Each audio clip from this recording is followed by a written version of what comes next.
Hi everyone, this is Abhinav from PhoneBunch and welcome to our full review of the Made in India smartphone from Xiaomi, the Redmi 2 Prime. Now this one comes with 2 gigs of RAM, 16 gigs of onboard storage with 4G LTE connectivity running on the Snapdragon 410 quad-core processor, 8 megapixel rear and 2 megapixel camera in the front complete the imaging department.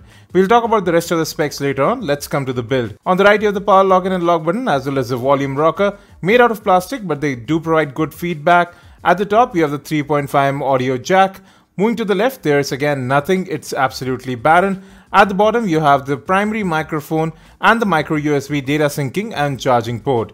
If you move to the back, you'll see a 8 megapixel camera, secondary noise cancellation mic, LED flash, and a very loud speakerphone there. Now the back isn't exactly matte finish, but still feels good to hold. Although I have noticed a little bit of creaking on the back cover. It's very minor. Now you have 2 SIM card slots, both micro, and you can expand storage up to 32 gigs with a micro SD card. You also have a 2200 mAh removable battery over here. Given the small size of the device, it actually feels very good to hold in the hand. Now if you come to the front, you have a 2 megapixel camera, proximity and light sensors along with the earpiece up top.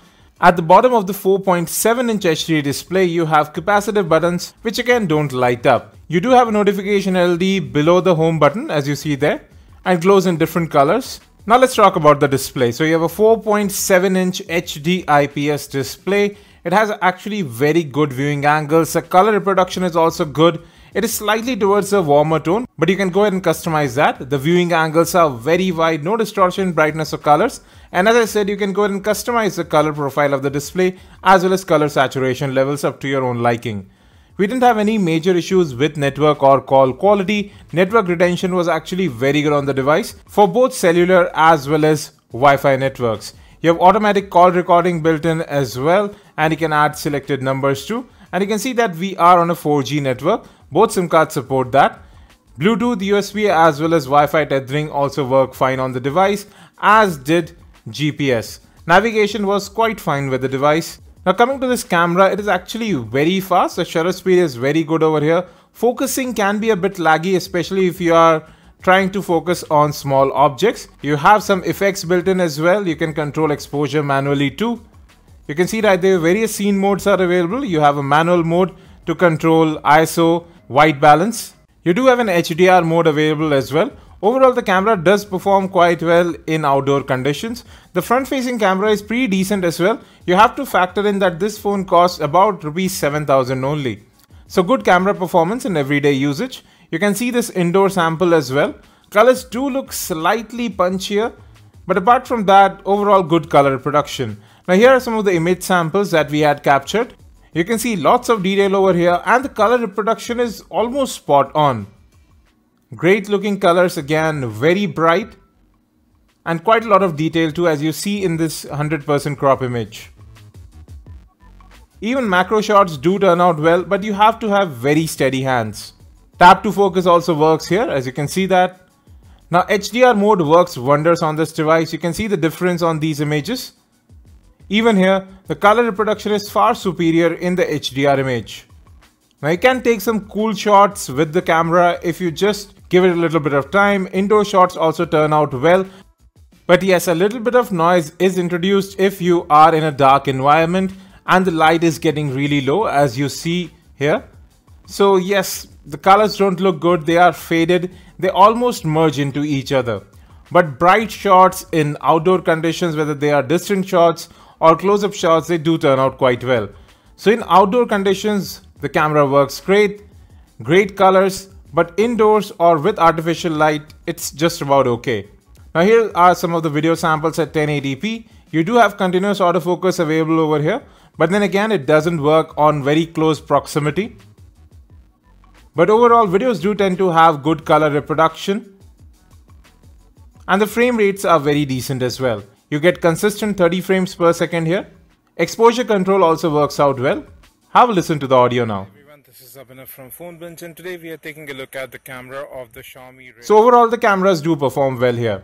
Now you don't get headset within the box on the Redmi 2 Prime, but I use the Mi headphones and these actually sound very well. You can use the Mi sound enhancer and change the different profiles. You have an equalizer built in as well, but that only works when you have the headphones plugged in. Now the speakerphone here is very loud, just like the original Redmi 2.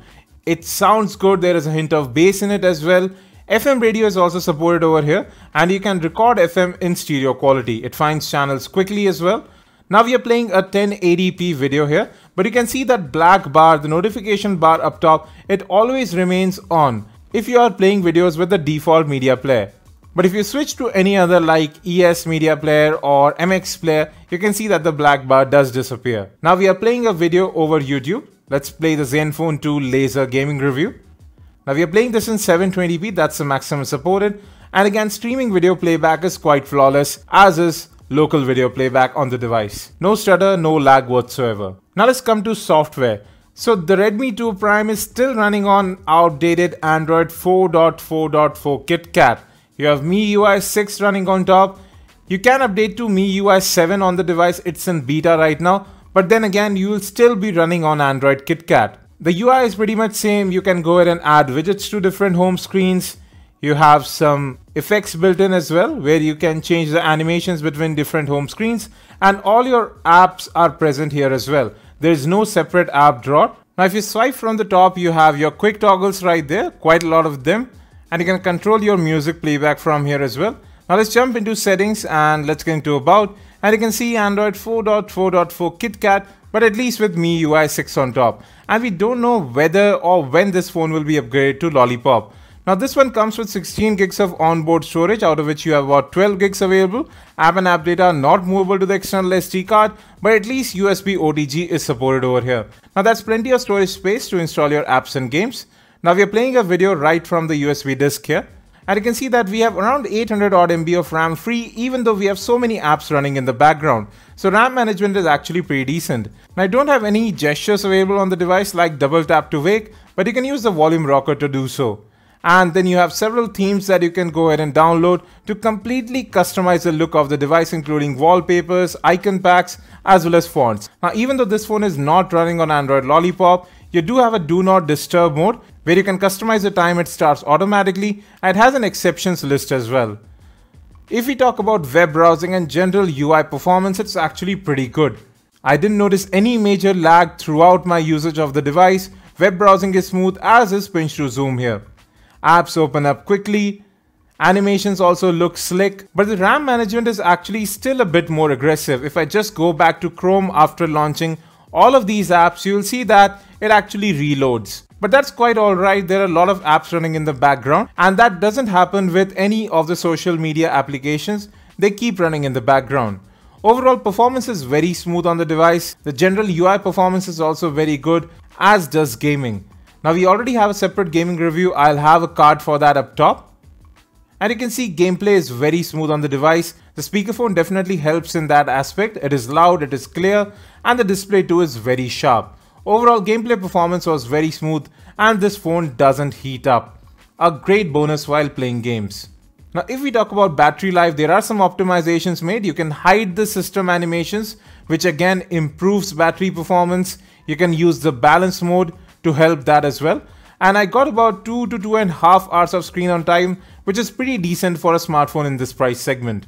Well folks, that was a full review of the Xiaomi Redmi 2 Prime, and still it is our pick of the budget smartphones with 4G LTE connectivity in India right now. But all is not hunky-dory over here. Capacitive buttons still don't light up over here. Now even after MIUI 7, we don't see an upgrade path to Android Lollipop for this device anytime soon.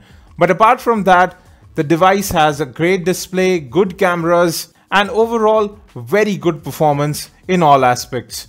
We'll be back with more. Don't forget to hit that subscribe and like button. Thanks for watching the video, and as always, have a great day.